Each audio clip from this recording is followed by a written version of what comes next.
El porfiriato: estabilidad, desarrollo económico e inversión extranjera. En el área económica, Porfirio Díaz buscó atraer inversiones extranjeras, para lo cual ofreció a los empresarios facilidades y ventajas para hacer negocios en México.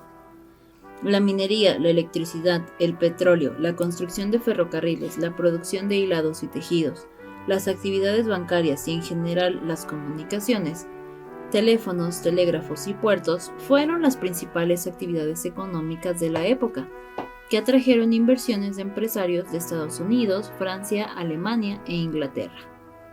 Gracias a las inversiones, tanto extranjeras como nacionales, se reactivó el comercio, se estimuló el crecimiento de las ciudades, se generó empleo y se impulsó la producción agrícola. Esto permitió que mejoraran las condiciones de vida de la clase media y de los profesionistas. No obstante, los beneficios de esta prosperidad no llegaron a los otros sectores de la población, como campesinos, obreros, artesanos, jornaleros, pequeños comerciantes e indígenas. Hacia 1884 la inversión extranjera era de 100 millones de pesos.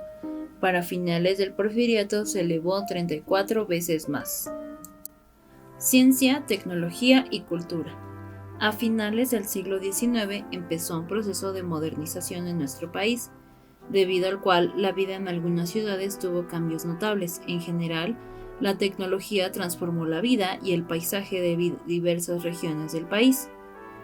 Por ejemplo, se construyeron numerosas vías ferroviarias, lo que ayudó a la integración y el fortalecimiento económico de diferentes zonas del país, pues los viajes en tren resultaron más rápidos, cómodos y seguros.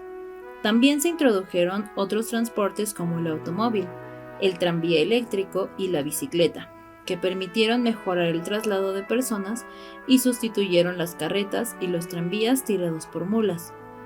Las comunicaciones y otros avances tecnológicos modificaron la vida de los mexicanos. Con la generación y el uso de la electricidad se favoreció una actividad nocturna más intensa en las ciudades. Por ejemplo, el cinematógrafo ofreció nuevos espacios de diversión y esparcimiento a la sociedad. La cámara fotográfica representó un medio para perpetuar escenas cotidianas y personajes de la época, y los teléfonos se volvieron el contacto entre los comercios y las familias adineradas que tenían acceso a este medio de comunicación. Sin embargo, la introducción de estos avances hizo más evidentes las desigualdades sociales en el país, y el crecimiento económico fue solo para unos cuantos. Las ciudades fueron el escenario en donde se podían observar con claridad los enormes contrastes entre ricos y pobres. La sociedad porfiriana y los movimientos de protesta campesinos y obreros. Una vez establecidas las reformas liberales, el país continuó con el problema de la propiedad de la tierra. El gobierno puso a la venta las tierras comunales y de la iglesia, ofreciéndolas a quienes tuvieran recursos para adquirirlas. Algunos empresarios y hacendados compraron grandes extensiones de tierra y formaron latifundios. Aunque de esta forma aumentaron la producción agropecuaria, afectaron a otros sectores de la población como las comunidades indígenas y campesinas, y a pequeños rancheros, quienes perdieron sus propiedades y no pudieron competir con los grandes hacendados. Esta situación provocó el descontento de gran parte de la población rural mexicana y dio pie a levantamientos campesinos en los actuales territorios de Veracruz, Hidalgo, México, Chihuahua, San Luis Potosí, Nayarit, Sonora, Guerrero, Oaxaca, Chiapas, Yucatán y Ciudad de México, los cuales fueron reprimidos con violencia. Unos cuantos mexicanos y algunos extranjeros eran los dueños de la tierra y las fábricas. En cambio, la mayoría de la población no poseía siquiera una parcela para sembrar, ni podía trabajar de forma independiente a causa de la falta de recursos, por lo que tenían que trabajar como obreros en las fábricas o como peones en las haciendas.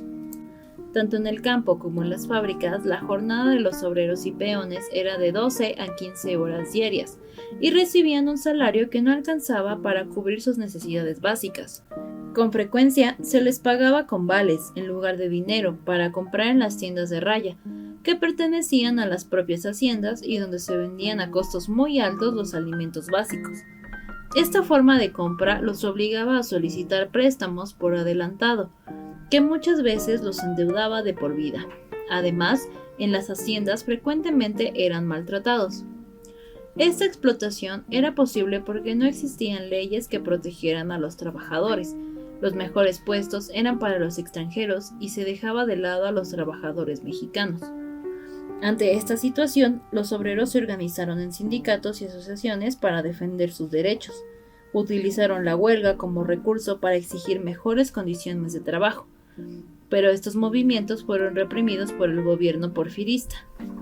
Entre las huelgas más importantes destacaron la de los mineros de Cananea, Sonora, en 1906, y la de la fábrica textil de Río Blanco, Veracruz, en 1907.